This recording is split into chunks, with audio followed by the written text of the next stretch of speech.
Hi guys, Miss Angela here. Today is Wednesday, which means it is our homeschool day and it is our day to do history. So today we're going to continue our conversation about ancient Egypt and we're going to do medicine and science. So the medical practices in ancient Egypt were pretty advanced for the time because they used different things, policies, and procedures that were not surpassed for many centuries. And the Greek and Roman medicine practices, they borrowed from the Egyptians on how they should handle their sick. And they understood that disease can be treated by medicine, pharmaceuticals, the healing potential of massage and aromas. They practiced with male and female doctors who had particular areas that they practiced in, and they understood the importance of cleanliness in treating patients. Now, that wasn't always true back in that time. They practiced it, but it wasn't until the 19th century and the theory of disease was confirmed by Louis Pasteur that even then would doctors practice the art of cleanliness in treating their patients and making sure that everything was sterile and clean. So the Egyptians were ahead of the curve on that thought process, and so much so that the mortality rate following medical procedures in ancient Egypt was probably less than that of those in the European hospitals until the mid-20th century, because it was kind of frowned upon. They didn't believe, the other civilizations just would not buy into cleanliness being a big piece of being healthy. So Egyptians had it right on that. Okay, so very interesting that they were, like I said, ahead of the curve on that. So injuries, if you had an injury and you went to an Egyptian doctor, they understood that far better in terms of why you have that injury. You could describe what happened to you. That made sense. It was disease that was hard to understand because you couldn't see an actual reason why someone was sick. With injury, you could see that. If you fall and get an abrasion, you can see that. You have a reason why you have an injury. With internal disease, wasn't as obvious. And so because, again, the ancient Egyptians had to come up with the reason why things were the way they were. They couldn't just pick up their phone and type something in and get an answer. They had to create the answers to the world around them. So what they believed the cause of diseases were would be the consequence of misbehaving, being sinful. And if that was not the case, if it was a person who was not living in sin, you could be seen as someone who was attacked by a demon, or that you were plagued by a ghost, or that you upset one of the gods or goddesses, and that they were punishing you for that, and they were teaching you a lesson by making you sick. So the treatment of illness in a lot of different ways would be the treatment by a doctor of magical spells. So they would come up with a spell to take care of whatever is ailing you. Okay, and some of the diseases that they would see back in ancient Egypt times, you would have malaria, dysentery, smallpox, pneumonia, cancer, heart disease, dementia, typhoid, arthritis, high blood pressure, bronchitis, tuberculosis, appendicitis. We see all these today, right? Most of them. We do have treatments for a lot of them. Kidney stones, liver disease, curvature of the spine, common cold were some of the things that they would deal with. So besides magical spells, they would use incantations, amulets, offerings, aromas, tattoos. Okay, and they would try to drive out the ghost or the demon, or to placate the god or goddess that you have upset. Or invoke protection from a higher power would be a way to prevent getting sick. Okay, and then you would see these spells and incantations on the scrolls, which became the medical texts of the time. Excuse me. So there were many texts. They would write down a lot of different things, and they'd have documentation as to what to use to take care of a particular illness. Excuse me. The problem is they were lost during the passage of time. Only a few survived to the present day, but those particular ones that survived gave a wealth of information on how the Egyptians saw disease, what they believed would alleviate a patient's symptoms or lead to a cure.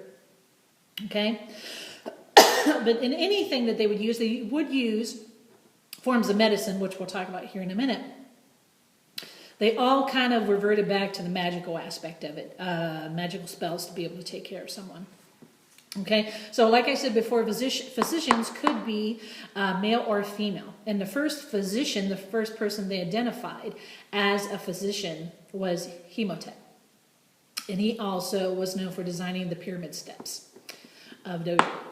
And he was remembered for initiating secular medicine because he believed that disease occurred naturally and wasn't because you were being punished for something, you did something wrong, or that you were possessed.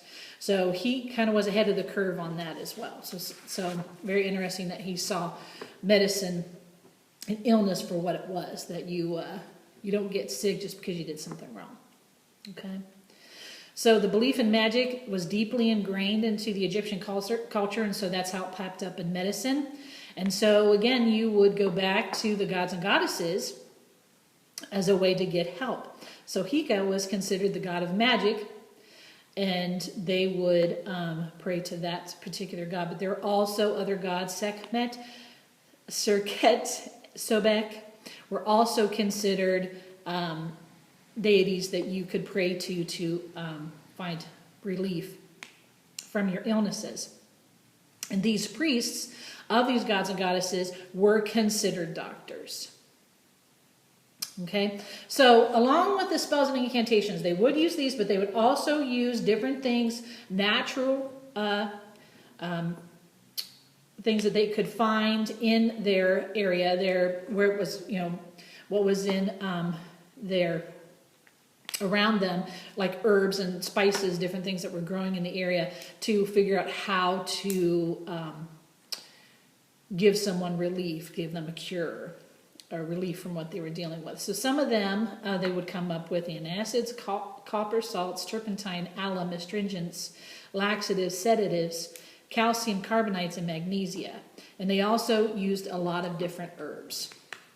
So things they would find naturally growing in their environment, they would utilize as ways to treat a sick person. Okay, and so they would actually do surgical procedures, and they were pretty common. And some of the instruments that they used back then, we still use today. So they might use a metal scalpel, dental pliers, bone saw, probes, catheter, clamps for stopping blood flow, speculas, forceps, lancets for opening veins, sponges, scissors, bandages, and scales. So these were things that were utilized back then. So one of the particular practices you could have would be dentistry, but it wasn't very widely used, which is very interesting because back in ancient Egypt, the Egyptians had terrible teeth problems. Their teeth would wear down from the bread that they would eat. They drank a lot of beer.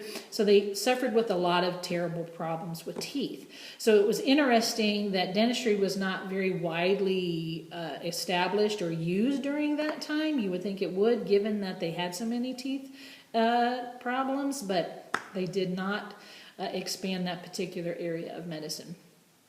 You could have a physician pack your teeth with honey and herbs to help break up an infection or ease pain. And they did find that some mummies were provided with bridges and gold teeth. Okay?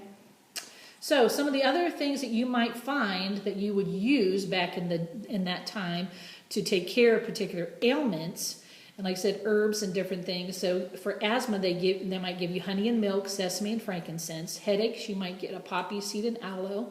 Burns and skin disease, aloe, which we use today. Thyme could be pain relief. You might get, for digestive issues, mint, garlic, sandalwood.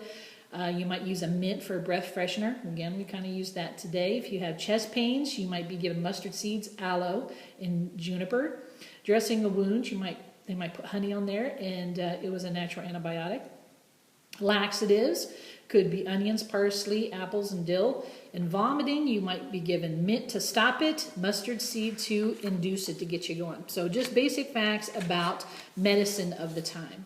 Okay, there was no evidence of artificial teeth, even though, like I said, dental issues were rampant back then. Okay, only alcohol was used as anesthesia during medical procedures. A parasite that lived in the Nile River was likely to cause the death for many ancient Egyptians. But they were very clean people, as I was saying. And this was not just a practice that the doctors did. Everyone was afraid of illness and disease, so they bathed and purified their bodies often, and often shaved their body hair, thinking that was more healthy. So you might have a doctor practice in dentistry, pharmacology, autopsy, embalming, and general healing. Okay? So the largest contribution to ancient Egypt was their documentation and research on how the body works. Like they realized that the pulse related to the heart and the bronchial tubes related to the lungs. So they did have some basic concepts. Malaria was common in Egypt, and the doctors could not treat it. So let's talk about this symbol here, the Eye of Horus. Okay. So ancient Egyptians believed that Horus's restored eye had healing powers. And they began making the practice of wearing amulets with the Eye of Horus to protect themselves against illnesses. Okay. And the symbol itself has 6 parts, each representing 6 broken pieces of the damaged eye. Okay. So let's see, I have a whole bunch of them here. How you can see. Okay. So each was assigned a fraction as a unit of measurement. In the ancient Egyptian measurement system, the Eye of Horus represented how parts of a whole are measured. But it was not equal. And it was to show that nothing is perfect. Okay? Each of the 6 parts also assigned to different senses. The eyebrow represents thought. The pupil represents sight. The left side represents hearing. And the right side represents smell. The curved tail represents a sense of taste. And the stalk represents touch. Okay? So they definitely adapted that to their understanding of what they believed would keep them safe in terms of wearing the Eye of Horus. So that's just some basic facts about medicine back in the time of ancient Egypt. I hope you learned something and you enjoyed the video, and I look forward to presenting another one again to you soon. Take care.